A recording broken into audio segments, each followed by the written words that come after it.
I'm going to hit apparent weight and tell you some stuff about what you're going to need for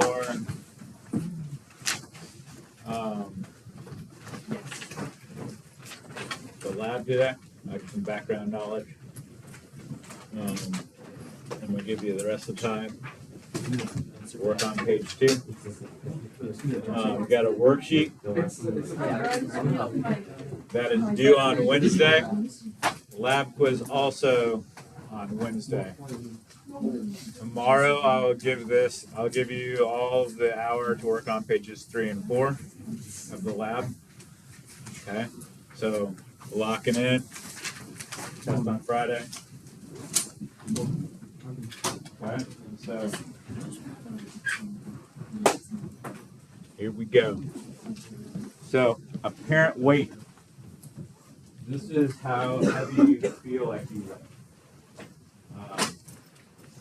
It is solely determined by the normal force. So an example of that would be a bathroom scale. So have you ever made the bathroom scale read something different than how much you actually weigh while standing on it? One trick is to come up to the countertop and like, yeah, I am a beast, like 300. Okay, or you could like push up on it like 45, 40 pounds, 40 pounds. Okay, or you could like bounce on the scale. Mom hates that, right? And you might break a hole in the floor. Hopefully not. Probably would be in the nightmare. Okay. So, what the bathroom scale registers would be your apparent weight, your normal force. You okay with that? It's how heavy you feel like you weigh.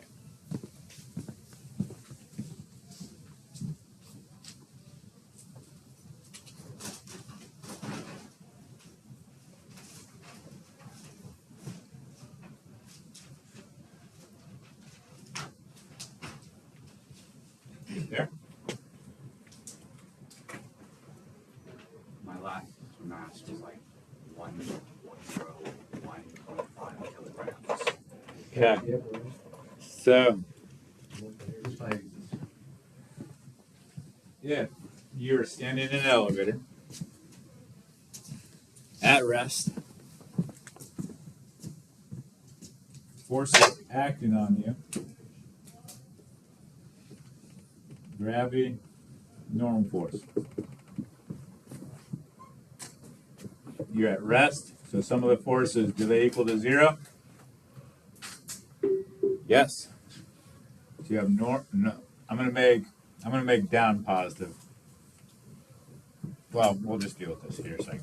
Okay, so here, normal force is equal to the force of gravity.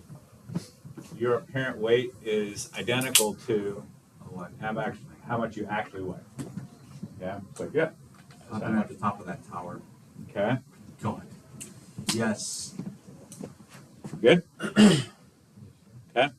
Now, let's say we start the elevator speeding up, going down.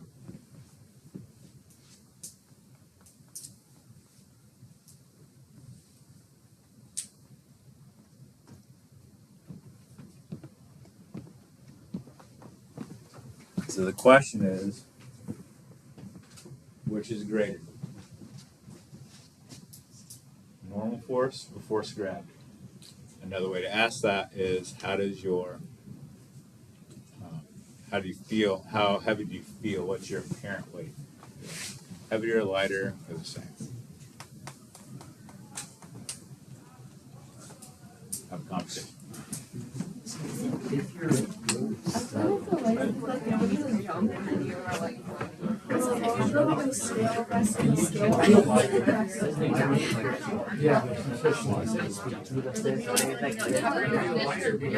body wants to stay the same and it will stay.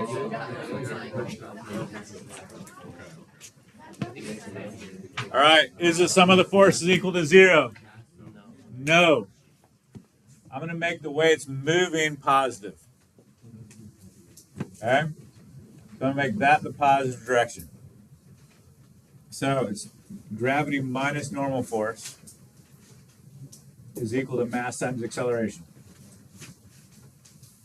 Did we really change the force of gravity on the person? No. So in order for it to experience acceleration downward, the net force needs to be downward. So, which is greater, gravity or normal force? Gravity has to be greater. We didn't change the force of gravity, so normal force had to have decreased. Okay? And you feel lighter. That feeling of like, that's you feeling lighter. I'm trying to make a connection with something you've experienced in life. Okay? That would happen too. That would be normal force, decreasing. Okay? All right, so now let's say you're now going at a constant velocity. Is inertia doing what it wants to do? Moving at a constant velocity? Yes. So are the sum of the forces equal to 0? Yes. So they're equal to 0. So how does normal force compare to the force of gravity?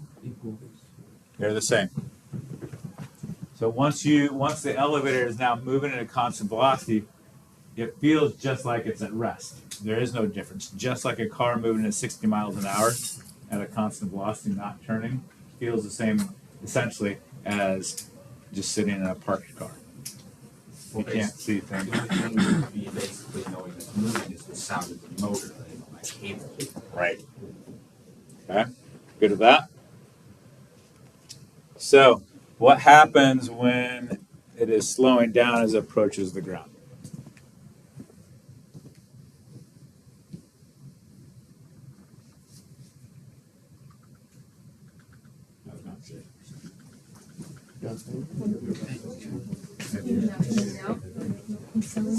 Negative.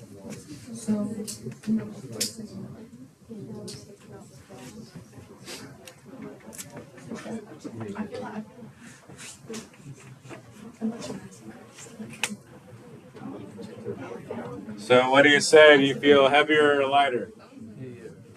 Heavier. Some of the forces are not equal to 0.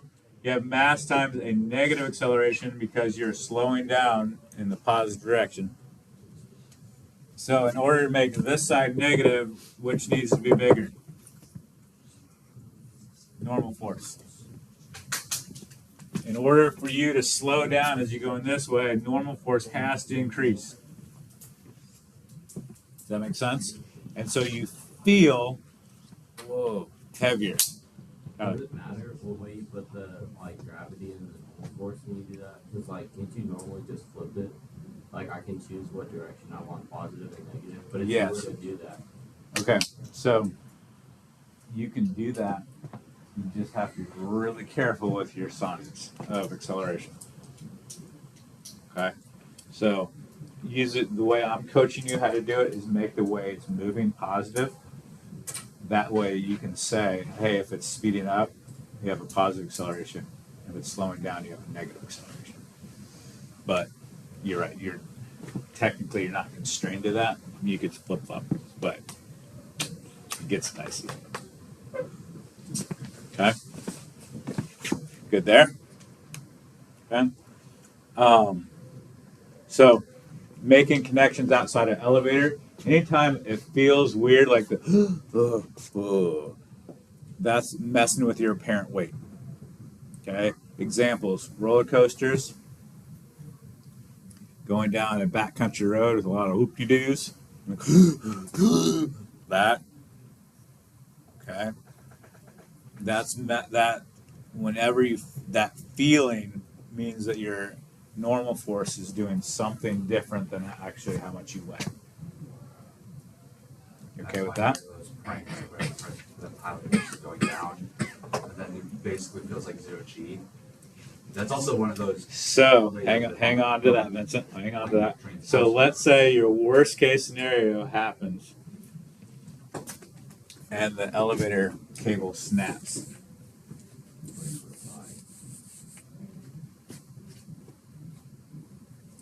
Yes. How much is the floor of the elevator supporting you?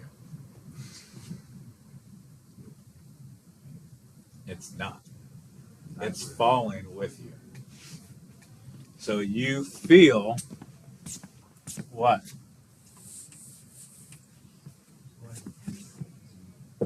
You feel weightless. You okay with that? Okay. The amusement park rides where they like crank you, like they just drop you. Drop Zone, Tower of Terror. Like there are lots of different names for the same ride. That feeling of like. That's where the emergency brakes kick in. That's what weightlessness feels like. Yeah. Okay. So another place that you can do this. The plane climbs to 24,000 feet, in our case of the Gulf of Mexico, and goes into a series of parabolic arcs. The aircraft climbs at an extreme angle, 45 degrees. It Okay. feels like 1.8 G. So this is like the elevator accelerating And upward. then at 34,000 feet, it begins to dive at an equally extreme angle for half a minute. And so this is like putting, you're like it's like cutting the elevator cable, but the plane falls at an acceleration of 9.8 meters per second squared as it goes down.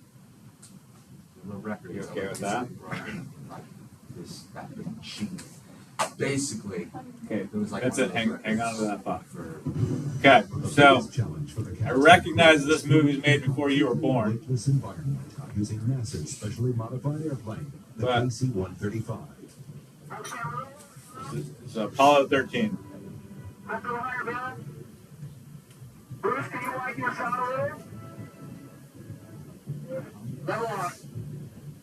When you're weightless, it feels like you've just been spun upside down. All the blood goes into your head, and it feels like when you're a Rocco plane at the amusement park, it just feels like you just got spun upside down. You think suddenly, you think, hey, I'm upside down. No, I'm not. What's wrong? Why is it different? Oh, I'm floating. And then you realize, oh, I guess this is weightlessness.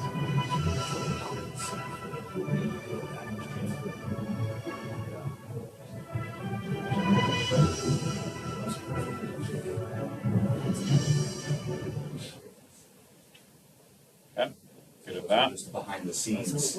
So, out of a window, you see How this. fast it's going. Okay, so as this is going on, you're feeling heavier. You feel twice as heavy. Your apparent weight is 2 times that of what you normally feel. Another way to describe that is 2 G's.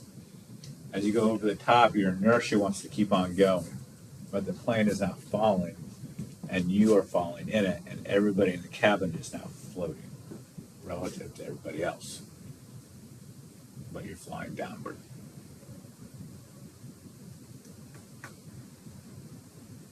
How we go with that idea? Okay. And so it's called a bomb comet. That's pretty much what the whole thing is. Connecting the entire plane. So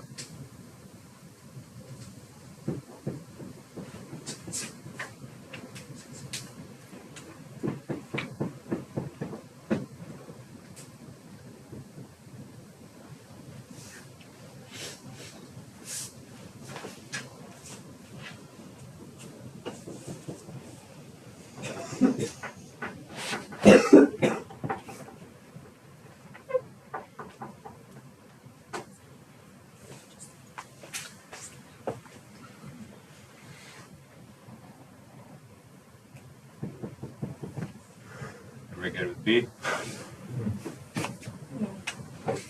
Okay. So Isaac Newton legend has it, was contemplating how the moon orbited the Earth. What would cause that? Nice. And he, according to how the story goes, an apple fell out of a tree, hit him on the head. He's like, that's it. The moon is like the apple. They're both falling. And people are like, Isaac, man, you know, there's a fine line between genius and crazy. And we're pretty sure you stepped over that. It's like, no. So he came up with this analogy. He said, all right, let's build a really tall mountain above the atmosphere of the Earth. And on that really tall mountain, we build this equally massive cannon. And we're going to shoot it. Now we're going to shoot it faster. Let's go faster. Falling. Shoot it faster. Falling. Shoot it faster. Falling. Shoot it even faster. Falling. Duck. Falling.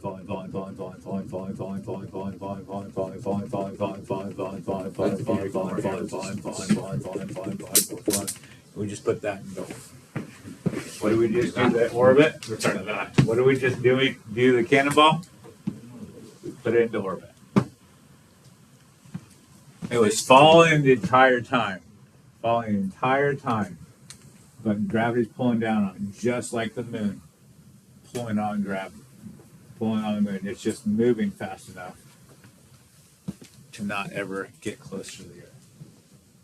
So then Isaac was like, the moon is like the apple.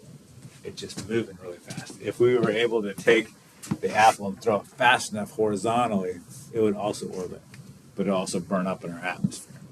That didn't count air resistance. Okay. Pressure. You good with that? Okay.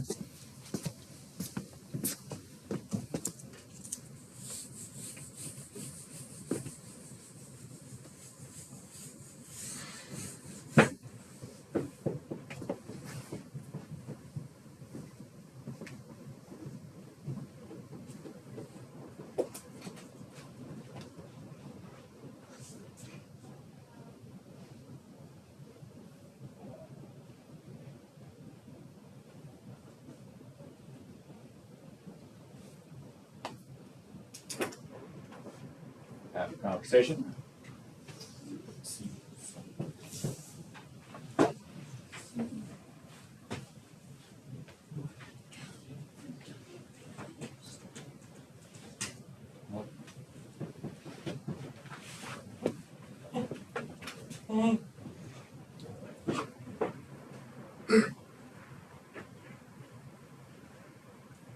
Correct answer is? Correct answer is C. Everybody all right with that? This goes against the popular belief that there is no gravity above the Earth's atmosphere. What holds the moon in orbit? Earth's gravity. Way beyond the Earth's atmosphere. Good at that? Yep. Got a last thing. I alluded to this on the worksheet last week. So we've all heard that like the ocean tides are caused by the gravitational pull from the moon, right? Like that's like what is it? But that's the extent of your understanding. At least that was mine. Okay. So here's the Earth. Here's the moon. Okay. Water is squishable. So here, this is very much exaggerated. But here you have a bulge making a high tide here because It's closer to the moon than this side. You okay with that? There's a stronger gravitational pull here than there is here. That's it. Right here, buddy. Okay? Now, that's only half the story. The other half is the moon is orbiting the Earth, but really the Earth isn't fixed. It actually does this. Okay? This motion here is what causes the other bulge. Just like if you're spinning a water balloon, it's kind of like going to bulge out.